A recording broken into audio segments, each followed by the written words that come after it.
A potential strike is brewing at UPS, and a significant piece of the US supply chain is at stake. UPS workers are pushing for improved safety measures, higher wages, and more manageable shifts. The Teamsters Union, which represents 340,000 of them, voted to authorize the strike if it can't reach an agreement before the end of July. Should UPS workers walk out, it will be the largest single employer strike in US history, and a quarter of the delivery market will be on hold or diverted to UPS's competitors. This strike also comes at a challenging time for the entire sector. Both UPS and FedEx recently reported revenue decreases of 6% and 10% respectively, and both cited macroeconomic issues and weakening consumer demand. But it appears FedEx has done a better job weathering those conditions and could be poised to benefit from this strike. FedEx stock is up nearly 30% year to date, while UPS stock is down around 1%.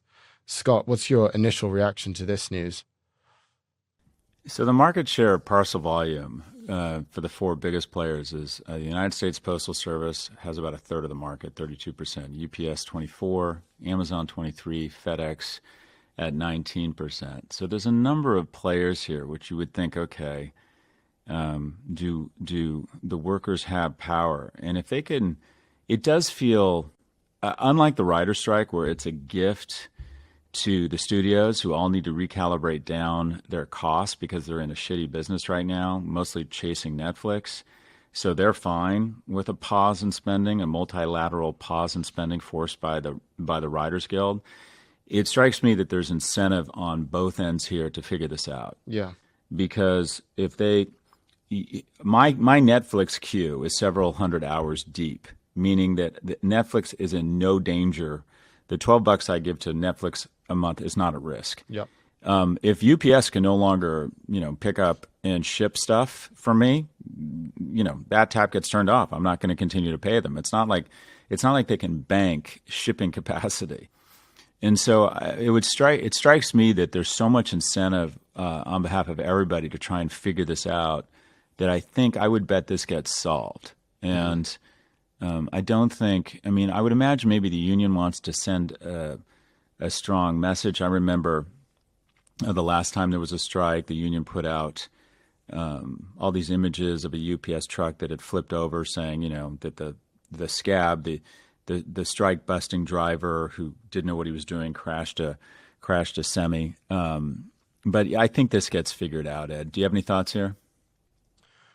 Well, the thing that struck me is just how essential UPS is to the economy. I mean, some stats, UPS carries 1 in 4 packages in America, handles 24 million packages a day, and the company says it transports 6% of US GDP on its trucks every day. And the thing that is more surprising to me is the fact that it's not really getting that much coverage. I mean, the major news stories of the past few days have been, one, a billionaire submarine, which is what we opened this podcast talking about, and two, FTC suing Amazon for, manipulating its customers. But this, to me, from a pure weight of the economic effect perspective, this, to me, is the story. So, my question to you, am I missing something, or would this strike, if it goes through, not basically completely cripple our economy? I think there are substitutes. So yeah. The last mile, it used to be when I started Red Envelope, fulfillment and delivery was simple. It was just try and get it there, not too fucked up and damaged and dented and screwed up. Right. Try and get it there within 7 days for the lowest price possible. Yeah. And to get a $10, box or can of chocolate covered almonds overnight somewhere would cost you $50 in shipping. Mm-hmm.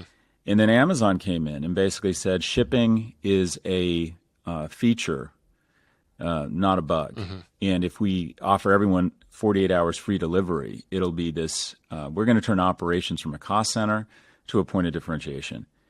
And they massively overinvest.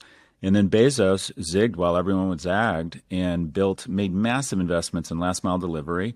And, not overnight, but in the course of, less than probably a decade or a decade and a half, is now just 1 percentage point behind, UPS and has a greater share of last mile shipping than FedEx. So there are more options now. And that is, I'm not sure UPS can shut down the economy. But at the same time, this strike could probably put UPS not out of business, but really make it an ugly year for them. Yeah. So it strikes me, no pun intended, that both sides want to figure this out, because I don't know how transferable these jobs are. I don't know, will the other guys try and take advantage of this and grab share? Yeah. If you want to know how strong consumer appetite is, just look at so far their earnings. FedEx posted its third straight quarterly drop in revenue. UPS posted its second consecutive quarterly decline. They just don't. So the argument is, are they doing poorly and they need to send a signal to their labor force that they're just not going to increase their wages? Or are they really vulnerable? And that's the question. I don't have an answer. I don't understand the dynamics here between labor and substitutes in the shipping market.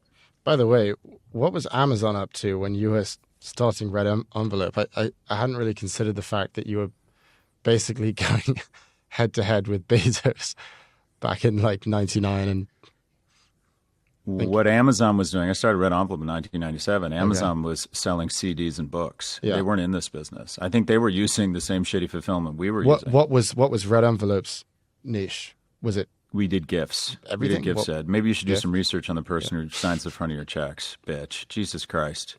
Have you met me? I started an amazing e-commerce company.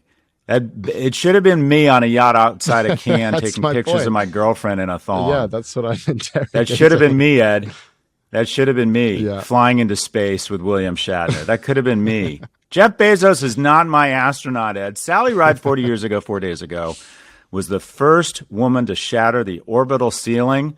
The daughter of a minister, PhD in physics from Stanford, the youngest person in space at the time, 32 years of age, tragically died of pancreatic cancer, and as far as we know, the first gay woman in space.